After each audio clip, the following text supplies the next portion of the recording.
The Honourable Member for Ottawa South. Thank you, Madam Chair. I'd like to ask my colleague, the Parliamentary Secretary, a few questions. I've watched and listened carefully at all of the government speeches this evening in this important debate, and one can't help but be struck by the core of the message, which is, yes, we are making progress, and I don't think we would deny that in this side of the House, but we're more worried about what appears to be an absence of leadership on behalf of this country. We hear that all appears to be the same, that nothing can be really improved here. I think Canadians could be forgiven for being confused.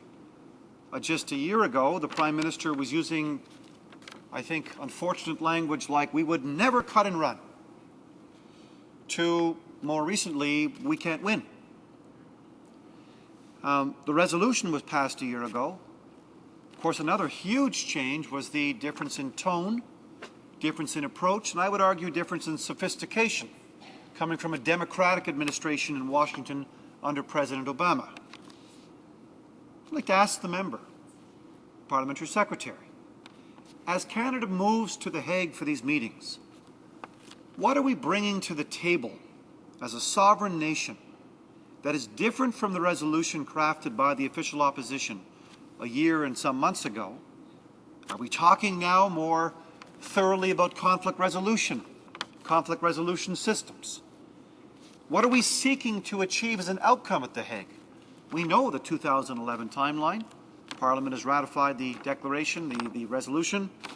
Where is the Canadian leadership as we move now to deal with changed circumstances at home, where the Prime Minister has announced that we can't win, to the arrival of President Obama and changes there, Madam Chair?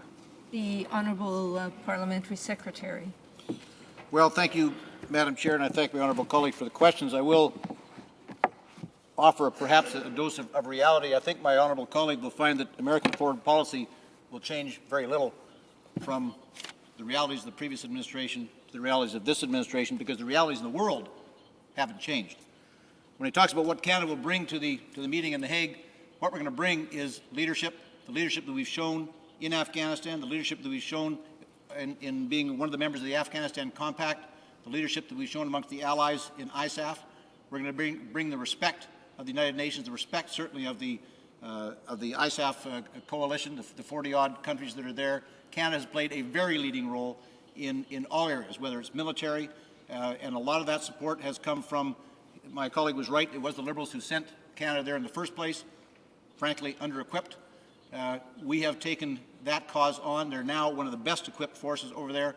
They have done tremendous work with, not just in combat with the Taliban, but in terms of development, in terms of helping the fledgling Afghan government to get more mature, to do simple things like run meetings.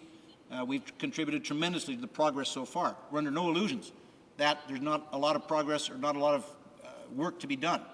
The simple fact is we've never said this mission was winnable by military means alone. It's always been a transition. Talk about the 3 Ds, and to be honest, or to be fair, diplomacy may well be the most important of those 3 Ds.